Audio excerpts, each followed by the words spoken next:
नमस्कार, आप देख रहे हैं रिवा दर्शन। मैं हूं उपेंद्र द्विवेदी। आइए जानते हैं क्या है आज की प्रमुख खबरें।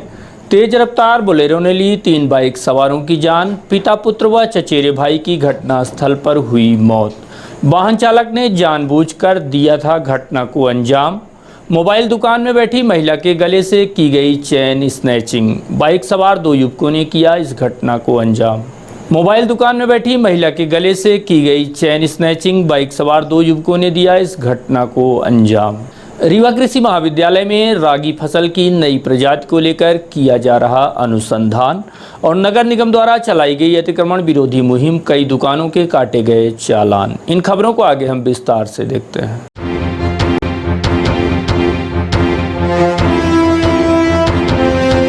तेज रफ्तार बोलेरो ने ली 3 लोगों की जान। वाहन मालिक के खिलाफ हत्या का आरोप। पुलिस ने 302 के तहत की कार्यवाही। मामला सगरा थाना क्षेत्र का है, जहां सामने से आ रही तेज रफ्तार एक बोलेरो ने बाइक में सवार होकर जा रहे 3 लोगों को जोरदार ठोकर मार दी। ठोकर इतनी तेज थी कि बाइक सवार तीनों लोगों की घटनास्थल पर ही मौत हो गई। वहीं वाहन चालक मौके से भाग निकला। इधर घटना के बाद मृतक के परिजनों ने जानबूझकर ठोकर मारकर हत्या किए जाने का आरोप लगाया है, जिसके बाद पुलिस ने आरोपी वाहन चालक गोलू उर्फ सनी पांडे के खिलाफ हत्या का मामला दर्ज कर उसे तत्काल गिरफ्तार कर लिया गया है। आपको बता दें कि सगरा थाना क्षेत्र के लौआ लक्ष्मणपुर गाँव के रहने वाले कुलदीप सिंह विश्वनाथ व रोहित सिंह बाइक में सवार होकर रीवा से वापस अपने घर जा रहे थे। इसी बीच सगरा के समीप सामने से तेज रफ्तार आ रहे बोलेरो चालक ने बाइक को इतनी तेज ठोकर मारी कि बाइक सवार पिता पुत्र और चचेरे भाई की घटनास्थल पर ही मौत हो गई तथा वाहन पूरी तरह से क्षतिग्रस्त हो गया। वहीं इस हृदय विदारक घटना के बाद बोलेरो भी नाली में जा गिरी, जिसके बाद बोलेरो चालक मौके से फरार हो गया।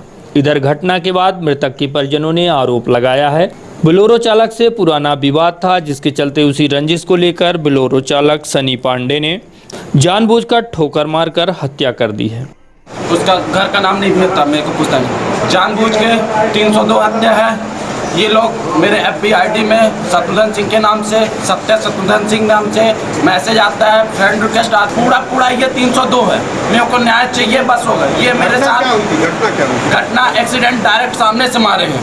कहाँ की घटना है? ये घटना ग्राम पोस्ट लौआ लक्ष्मणपुर के पास 1.5 किलोमीटर सगरा थाना के अंतर्गत क्षेत्र में हुई है, क्योंकि टक्कर सामने से वो साइड से चले आ रहे थे, इधर से सामने से जानबूझ के 302 की घटना है। ये गोलू पांडे हमेशा कोई विवाद था क्या? पुराना विवाद जो कुलदीप सिंह था, उसका कुछ लड़ाई झगड़ा हुआ था। उस मैटर पे उन्होंने गाड़ी खरीदा, बोला पूरे लौआ में हल्ला है, गाड़ी मैंने मारने के लिए खरीदा है।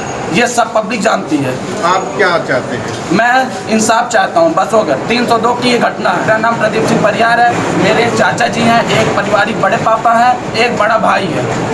घटना के संबंध में रीवा पुलिस कप्तान राकेश कुमार सिंह से बात की गई तो उन्होंने बताया कि पुलिस मामले की जांच करते हुए घटना को कारित करने वाले आरोपी गोलू उर्फ सनी पांडे के खिलाफ हत्या का मामला दर्ज कर उसे गिरफ्तार कर लिया है। घटनास्थल पर अवलोकन करने के बाद ऐसा प्रतीत हुआ, ऐसा स्पष्ट रूप से दिख रहा था कि आवेदक इन पर आरोप में तथ्य हैं, क्योंकि लेफ्ट से पूरा लेफ्ट साइड जो अपनी साइड से जा रहा था और मौके पर उपस्थित एक साक्षी ने बताया, अचानक से गाड़ी टर्न हुई है, इनको टक्कर मारती हुई। गाड़ी ये राइट साइड से आ रहे थे, अपनी साइड से थे, टर्न करती हुई जाके और सड़क के नीचे गड्ढे में गिर गई, जिसमें 2 लोग मौके पर जिनकी डेथ हो गई थी। एक घायल थे, उनको अस्पताल लाया था, वहाँ उनकी डेथ हो गई। इस मामले में आश्वस्त होने के बाद हमने हत्या का अपराध कायम किया।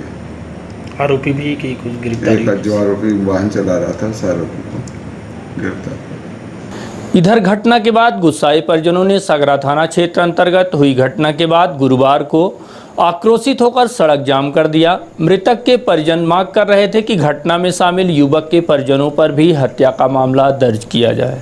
बुधवार की रात सगरा थाना क्षेत्र में दर्दनाक हादसा हुआ। बोलेरो चालक गोलू उर्फ सनी पांडे ने पुरानी रंजिश के चलते बाइक से आ रहे 3 लोगों को सीधी टक्कर मार दी, जिसमें बाइक सवार 3 लोगों की मौत हो गई। घटना के बाद से ही ग्रामीणों में काफ़ी आक्रोश था और गांव में काफ़ी तनाव की स्थिति भी निर्मित हो गई थी। हालांकि पुलिस ने घेराबंदी करते हुए आरोपी को गिरफ्तार कर उस पर हत्या का मुकदमा दर्ज कर लिया है। इस घटना के बाद से आक्रोशित परिजन और ग्रामीणों ने सगरा थाने के पास रीवा सिरमौर मार्ग को बंद कर जाम लगा दिया।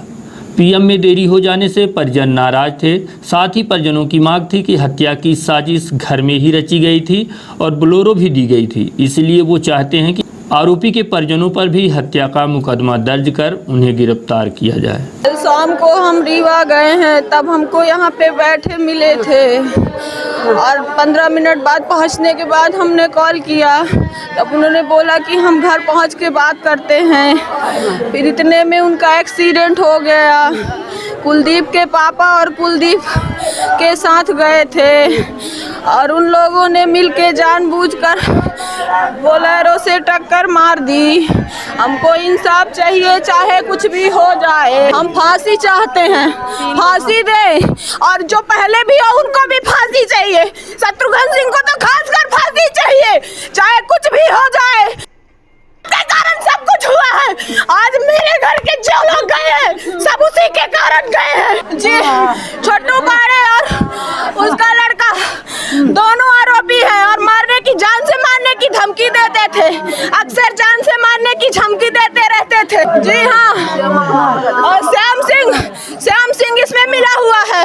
हाँ, एक कल एक घटनाक्रम हुआ था जिसमें 3 व्यक्तियों की मतलब हत्या कर दी गई थी। उसमें पुलिस के द्वारा हत्या का प्रकरण दर्ज करके आरोपी को भी गिरफ्तार कर लिया गया है। आज पीएम में थोड़ा सा विलम्ब होने के कारण से लोगों में आक्रोश था। इस कारण से लोगों ने जाम लगा दिया था यहाँ सगरा थाने के पास में। उस जाम समझाइश दे दी गई है। समझाइश देने के बाद उन्होंने जाम हटा लिया है। बॉडी की दाह संस्कार के लिए ले गए हैं। अभी बाकी स्थिति शांतिपूर्ण।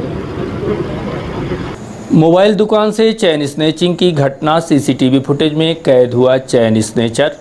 चोर उचक्कों और बदमाशों के हौसले इतने बुलंद हैं कि दिन दहाड़े दुकान में घुसकर चैन स्नैचिंग की घटना को अंजाम देने में भी संकोच नहीं कर रहे हैं। ताज़ा घटनाक्रम सिविल लाइन थाना क्षेत्र के ढेकहा का है, जहां ढेकहा चौराहे से बाइक सवार 2 युवक आए और दुकान में बैठी महिला के गले से चैन खींचकर रफू चक्कर हो लिए। यह घटना ढेकहा तिराहे में संचालित खुशी मोबाइल शॉप की है, जहां दुकान में दुकान संचालक की मां बैठी हुई थी, जिनके गले में सोने की चैन थी। इसी बीच वहां पल्सर बाइक में सवार होकर 2 युवक पहुंचे और महिला के गले से चैन खींचकर भाग निकले। हालांकि इस घटनाक्रम का वीडियो सीसीटीवी फुटेज में कैद हो गया है, जिसकी मदद से पुलिस चैन स्नैचरों तक पहुँचने का प्रयास कर रही है। हमारा नाम महेश देवी गुप्ता। हमारे दुकान में आए। क्या नाम है? खुशी मोबाइल। कहाँ पे है? ढेकहा में। क्या घटना बहुत सामान मांगी, चार्जर लिहिन, चार्जर न लेके हम बैठे रहे तो हमारा चैन छीन के भाग गया। कौन? अभी तो कौन है? 8:30 बजे। कितने लोग थे? बस 2 आदमी रहे। काहे से आए थे? बाइक से आए हैं। हाँ हाँ, दुकान के अंदर घटना, गाड़ी सड़क में ठाड़ रही है। रीवा कृषि महाविद्यालय के अनुसंधान केंद्र में रागी फसल की नई प्रजातियों और उनके रोगों को लेकर अनुसंधान चल रहा है। यह एक ऐसी फसल है जिसमें दूसरे फसलों की तुलना में कैल्शियम अत्यधिक मात्रा में होता है। इसमें रोगों से लड़ने की क्षमता भी प्रचुर मात्रा में पाई जाती है। अगर बात करें इस फसल की, तो पहले यह गरीबों का भोजन हुआ करता था, लेकिन आज के दौर में यह फसल अमीरों की पसंद बन चुका है और इसका चावल भी महंगे दाम पर बिक रहा है। कृषि अनुसंधान केंद्र में लघुधानी परियोजना अंतर्गत कार्य किया जा रहा है, जिसके तहत अनुसंधान केंद्र में इन दिनों रागी फसल पर बड़ी तेजी से कार्य किया जा रहा है। आपको बता दें कि रागी फसल की नई प्रजाति पर अनुसंधान किया जा रहा है। इस संबंध में कृषि वैज्ञानिक डॉक्टर RP जोशी से बात की गई। उन्होंने इस नई प्रजाति के बारे में अनुसंधान के संदर्भ में बताया और कहा कि इसका उद्देश्य है कि नई प्रजाति का विकास करना, उसका विश्लेषण करना और उसका चयन करना, जिससे वो ज़्यादा पैदावार दे और वो रोगों के प्रति सहनशीलता के साथ उपज ज़्यादा दे, जिससे किसानों को फायदा हो और समय अवधि में पककर तैयार हो। इन्हीं सब बातों को लेकर यहाँ पर अनुसंधान किया जाता है। वर्तमान में कृषि वैज्ञानिक रागी फसल पर अनुसंधान कर रहे हैं, जिसे फिंगर मिलेट भी कहा जाता है। इसकी बालियों में फिंगर होते हैं। यह पूरे विश्व का एकमात्र ऐसी फसल है जिसमें कैल्शियम की मात्रा सबसे ज़्यादा होती है। दूसरी फसलों में 8 से 9 गुना ज़्यादा कैल्शियम इसमें पाया जाता है, जो हमारे शरीर के लिए ज़रूरी होता है। इस फसल की जानकारी अभी संभाग में किसानों को नहीं है, जिसके बारे में कृषि वैज्ञानिक किसानों को जानकारी दे रहे हैं। इस फसल से किसानों को काफ़ी फ़ायदा होगा। रागी मोटे अनाज के तौर पर जाना जाता है, जिसे पहले गरीबों और कम आय वाले लोगों के लिए और आम लोग ही अनाज के रूप में इस्तेमाल करते थे, लेकिन इसकी पौष्टिकता और गुणों को देखकर आजकल इस फसल को अमीर और रईस लोग भी भोजन में शामिल कर रहे हैं, जिसे कई रूप में लोग शामिल कर रहे हैं। जैसे इसे मोटी ब्रेड, खीर, इडली के रूप में इस्तेमाल किया जा रहा है, जो पौष्टिकता और स्वाद से लबरेज होता है। अब बड़े बड़े मॉलों में भी बिकने लगा है। इसका चावल दूसरे चावलों की तुलना में थोड़ा महंगा भी है, जिससे किसान इसकी खेती कर इससे काफ़ी मुनाफा भी कमा सकते हैं।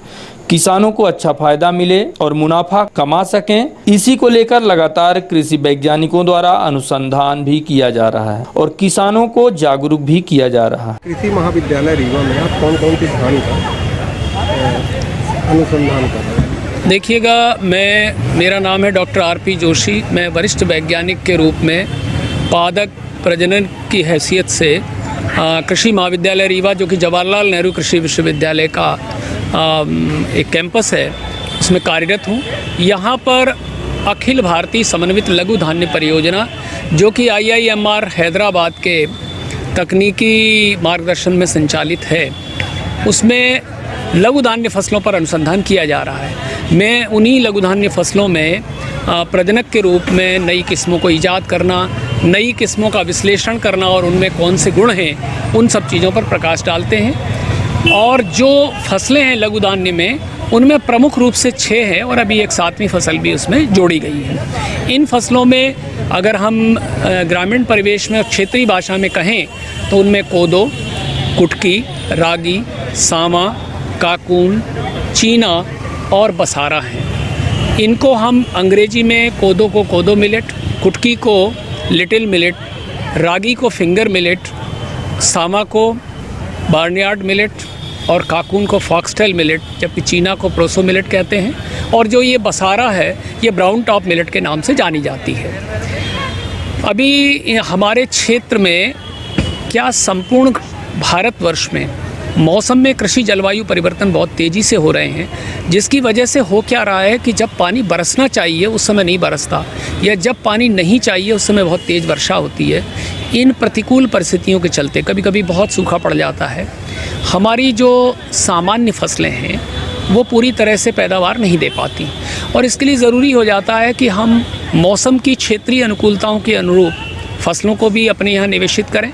हमारे यहाँ पहले से ही कोदो और कुटकी बहुतायत में होते रहे हैं। तो आज वर्तमान में मैं आज के दिन आपको बताना चाहूँगा कि रागी फसल सबसे महत्वपूर्ण है। इसको हम फिंगर मिलेट के नाम से भी जानते हैं, क्योंकि इसमें जो गुच्छा रहता है वो फिंगर्स के जैसे, इसका 3 से लेकर 11 तक फिंगर, सामान्यतः 5 से 7 फिंगर्स होती हैं जिनमें कि दाने लगा करते हैं। ये रागी विश्व की एकमात्र ऐसी फसल है जिसमें सर्वाधिक मात्रा में कैल्शियम पाया जाता है। जहाँ हम सामान्य फसलों में देखें तो 100 ग्राम दानों में 40 और 41 मिलीग्राम कैल्शियम होता है, उसकी तुलना में रागी में 100 ग्राम दानों में लगभग 366 मिलीग्राम कैल्शियम पाया गया है। इस तरह से ये लगभग 8 गुना ज़्यादा है अन्य फसलों की तुलना में। तो ये कैल्शियम जो हमारे शरीर के लिए बहुत उपयोगी है वो इसके अंदर है।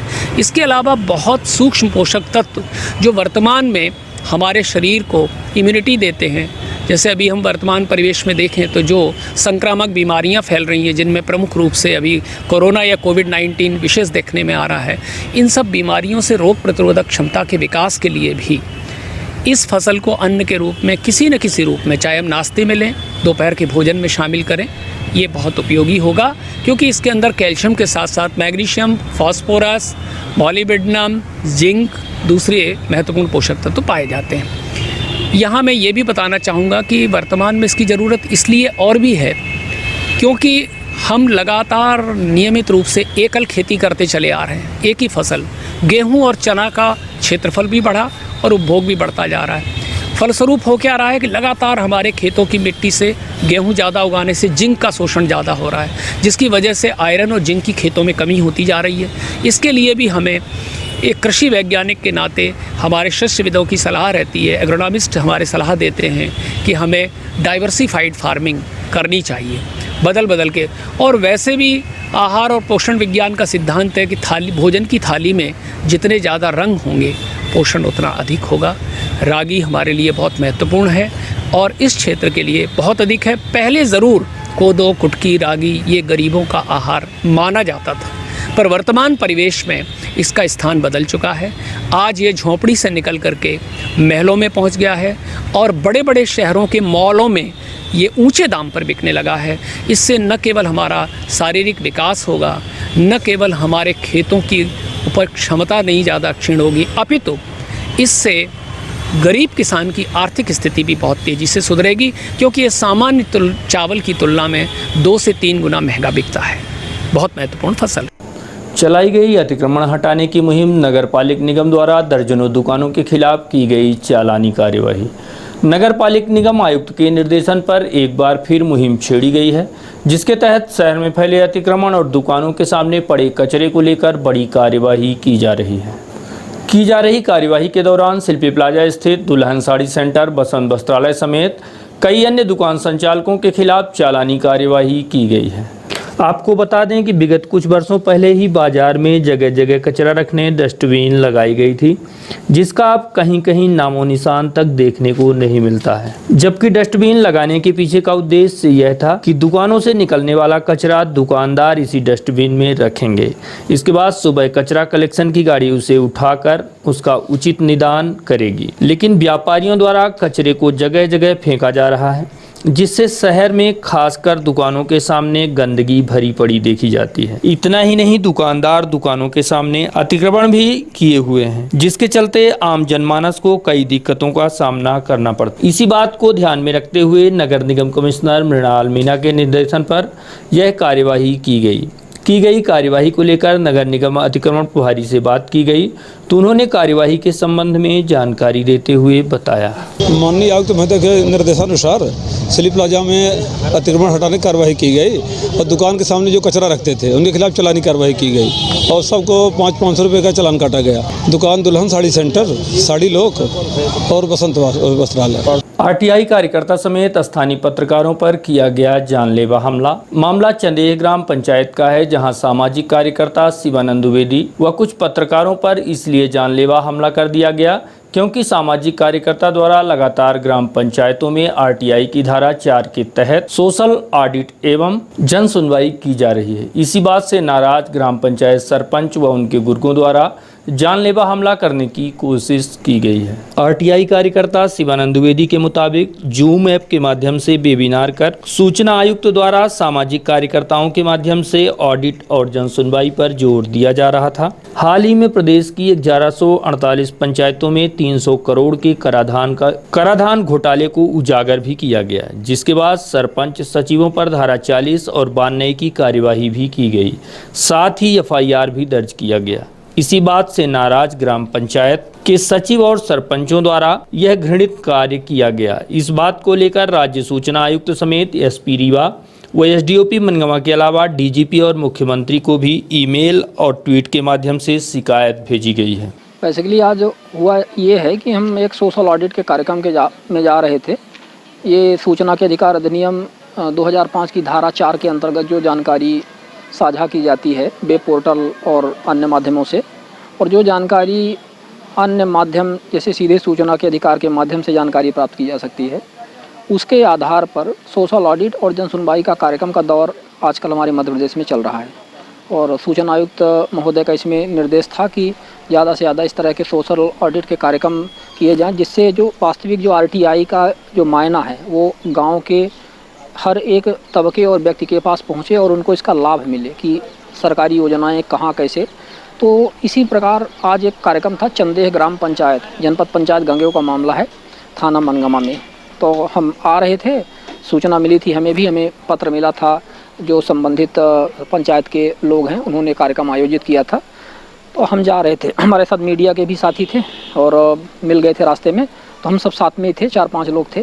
तो एक पुल यहाँ पे पड़ता है, चंदेह ग्राम पंचायत के क्षेत्र में आता है, नहर के पास कौआ ढान करके इस तरह से लोकल उसका नाम है पुल का, वहीं पे पीपल का वृक्ष है। तो वहाँ का जो सरपंच था पप्पू उर्फ रमेश शर्मा करके उसका नाम है, तो वो अपने आदमियों के साथ, गुर्गों के साथ वहाँ खड़ा था गाड़ी लगा करके, और हम लोगों के साथ मारपीट किया, और साथ में जो पत्रकार थे उनके साथ भी मारपीट किया। बीच बचाव करने का प्रयास किए, और इस तरह से तो मोबाइल छुड़ा करके फेंका, और इस तरह से रिकॉर्डिंग करने लगे। तो बोले इनको मारो, और हर तरह से गालियाँ। तो सबसे बड़ी बात ये थी कि अब वहाँ पे अपन अकेले थे, और उनका वो पूरा उनकी गैंग थी, हथियार से लैस थे, वो गाड़ी में रखे हुए थे, और बोले कि इनको काट कर किसी नहर में डालो। तो हम लोगों को तो अक्सर इस तरह से समस्या का सामना करना पड़ता है, कोई नई बात नहीं है। आरटीआई एक्टिविस्टों का तो ऐसे भी जीवन एक तरह से तलवार की धार पे रहता है। लेकिन जो वारदात पत्रकारों के साथ हुई, जो मीडिया कर्मी थे वो बार बार कह रहे थे कि हम मीडिया से जुड़े हुए हैं, हमारा आपसे न कोई नाता है, न उनसे नाता है, हमें बुलाया गया तो मीडिया का काम है, स्वतंत्र रूप से मीडिया काम करती है। तो उनकी बात को ना सुनना, उनके साथ मारपीट करना, एक बहुत बड़ा दुखद हमारे सामने जो घटना हुई, तो उसको लेकर के मैं कुछ ज़्यादा ही व्यथित हूँ। हमारे साथ भी घटना हुई, हमारे साथ भी मारपीट हुई। वो एक वारदात हुई ही है, और यहाँ पे हम थाने के सामने आप आए हुए हैं। हम जैसा कि आप देख रहे हैं, हमने यहाँ लिखित उनको रिपोर्ट दर्ज करवाई है। अभी हमारा FIR दर्ज नहीं किया है, और लोगों के बयान ले रहे हैं, कह रहे हैं कि जांच के बाद हम कार्यवाही करेंगे। ठीक है, वो जांच के बाद कार्यवाही करें, उनको समय पुलिस ले सकती है अपना। लेकिन यही मानना है कि ये जो इस तरह से हो रहा है, निरंतर ये घटनाएं जो घटित हो रही हैं एक्टिविस्टों के साथ में, सामाजिक कार्यकर्ताओं के साथ में, और हमारे मीडिया कर्मियों के साथ में, ये बहुत ही दुखद घटना है। और ये चौथे स्तंभ, जो हमारा लोकतंत्र का चौथा स्तंभ है, मीडिया है, इस तरह से यदि असुरक्षित रहेगा, जो कार्यकर्ता हैं, आरटीआई एक्टिविस्ट हैं, सामाजिक कार्यकर्ता हैं, इस तरह से असुरक्षित रहेंगे, उनके साथ मारपीट होगी, तो ऐसे में फिर ये लोकतंत्र का ढांचा पूरी तरह से ढह जाएगा। ये मेरे पास शिवानंद द्विवेदी ने एक आवेदन पत्र दिए हैं कि मैं चंदेल जा रहा था, मेरे साथ मारपीट की। उनका आवेदन पत्र हम लिए हैं, उसकी जांच करवाएंगे। कार्रवाई अब जांच करने के, जांच जैसी जितनी जल्दी हो जाती उतनी जल्दी कार्रवाई कर देंगे। पत्रकार भी साथ में थे, कवरेज करने गए थे। पत्रकारों के तो मोबाइल मिल गए हैं, और जो भी कार्रवाई जांच पर मिलेगा, तहकीक करते हैं उस जगह जा करके कहाँ की घटना है, क्या है, इसके बाद कार्रवाई करेंगे। रीवा जिला प्रशासन एवं रीवा जिला शिक्षा विभाग के सौजन्य से रीवा दर्शन प्रस्तुत करता है English lab an educational programme. Welcome in the world of digital education. आप घर बैठे सीखें स्पोकन एवं competitive English, personality development tips के साथ करियर काउंसलिंग। दिनांक 28 सितंबर से प्रत्येक सोमवार, बुधवार और शुक्रवार को सुबह 8 बजे से एवं पुनः प्रसारण शाम 8 बजे से डिजियाना सेटअप बॉक्स पर channel number 122 Rewa Darshan presents English lab. Business, housewarming, love marriage, court cases, foreign tour, family problem, वसीकरण, मुटकरनी, ब्लैक मैजिक स्पेशलिस्ट, और कुछ भी मसाइलो, हर मसले का हल मौजूद है। मैं अपनी जिंदगी से बहुत मायूस हूँ। अच्छी पढ़ाई होते हुए भी मेरा वीजा नहीं लगा, और अब मैं अब्रॉड में अच्छी जॉब कर रहा हूँ। सब ठीक था। उसके बाद मेरे और मेरे पति के बीच में कई झगड़े होने लगे, जिनकी वजह मुझे मालूम ना थी कि कई दिनों तक चलता रहा। अब हम दोनों मोहब्बत से जिंदगी गुजार रहे हैं। घर बैठे सभी समस्याओं का 100% समाधान कराएं। एक बार फोन घुमाएं। बाबा सरताज खान।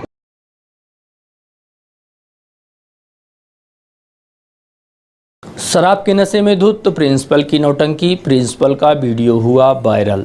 शराब के नशे में टल्ली प्रिंसिपल का एक वीडियो लगातार सोशल मीडिया में वायरल हो रहा है। जो वीडियो वायरल हो रहा है वह गढ़वा स्कूल के प्रिंसिपल का बताया जा रहा है। वायरल हो रहे वीडियो में ड्रामा कर रहे व्यक्ति ने स्वयं अपना नाम मेवालाल बताया है। यह घटना जो आप वायरल वीडियो के माध्यम से देख रहे हैं, यह दरअसल रीवा जिले के जनपद पंचायत अंतर्गत ग्राम पंचायत गढ़वा में संचालित स्कूल के प्रिंसिपल की बताई जा रही है, जिसमें इन महानुभाव ने जमकर शराब पी रखी है और ड्रामा करते देखे जा रहे हैं। वायरल वीडियो में दिख रहे व्यक्ति का नाम मेवालाल है।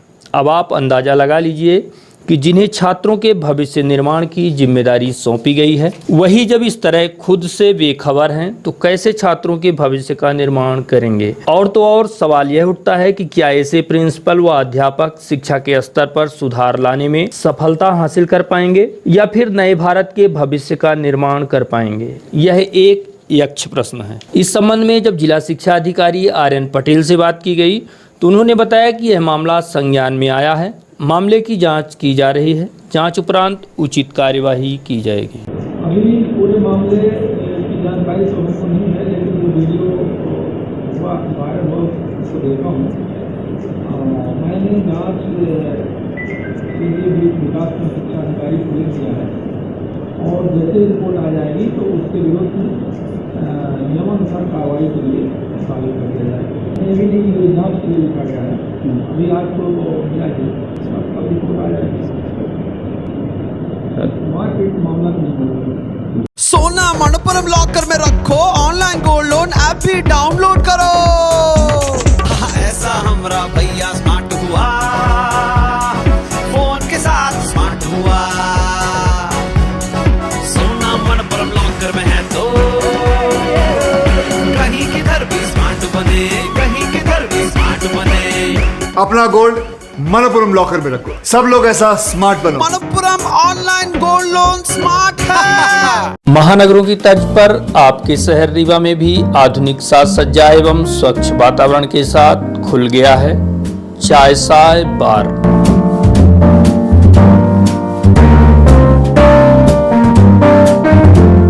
जहां पर आप व आपके परिवार के स्वाद के साथ ही सुरक्षा का भी विशेष ध्यान रखा जाता है। इसीलिए हम आपको देश की मिट्टी से बने बर्तनों में अत्यंत लजीज व्यंजनों के साथ साथ चाय कॉफी व कोल्ड कॉफी का लुत्फ उठाने की बेहतर सुविधा उपलब्ध कराते हैं।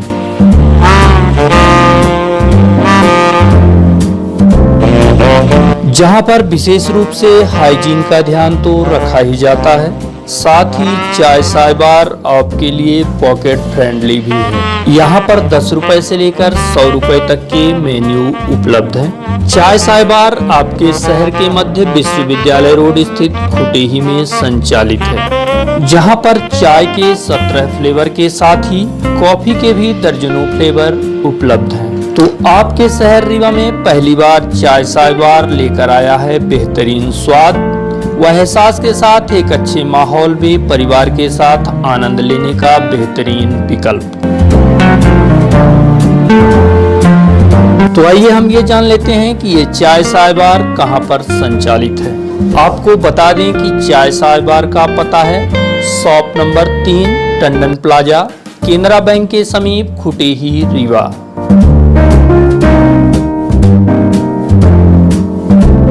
पता एक बार फिर जान लें, shop number 3 Tandon plaza, Canara bank के समीप खुटेही रीवा। तो आपसे आग्रह है कि एक बार सेवा का अवसर जरूर दें। शराब माफिया व शराब तस्करों का जिले भर में आतंक, लोग हलाकान। रीवा जिले में शराब माफिया व तस्करों का इतना आतंक व्याप्त है कि लोगों का जीना दुश्वार हो गया है। पुलिस नशे के खिलाफ मुहिम चलाकर कार्यवाही कर रही है, लेकिन शराब तस्करों के खिलाफ न जाने क्यों पुलिस के भी हाथ बंधे हुए हैं, जिसका खामियाजा आम जनमानस को भुगतना पड़ रहा है। इस तरह की घटनाएं तो जिले भर में जगह जगह देखने में आ रही हैं, लेकिन अगर हम ताज़ा घटनाक्रम की बात करें तो यह घटना मनगवा थाना क्षेत्र अंतर्गत मनकवार चौकी की बताई जा रही है, जहां शराब तस्करों का इतना आतंक है कि ग्रामीण जनों का जीना दुश्वार हो गया है। वह शराब तस्कर सत्येंद्र सिंह अवैध शराब की एक बड़ी खेप लेकर जा रहा था, जिसे ग्रामीणों ने पकड़ लिया, लेकिन शराब तस्कर अपने गुर्गों व पुलिस की सह से भागने में कामयाब हो गया। आपको बता दें कि शराब तस्कर कुछ दिनों पूर्व भी भारी मात्रा में शराब के साथ गिरफ्तार किया गया था। इस मामले में इसका सहयोगी राजेश सिंह भी शामिल था। दोनों को न्यायालय से जमानत मिली और वापस लौटकर इसी कारोबार में संलिप्त हो गए। इन शराब तस्करों की वजह से आसपास के क्षेत्र में लोगों का जीना हराम हो गया है। यह सब खेल पुलिस चौकी के संरक्षण में चल रहा है।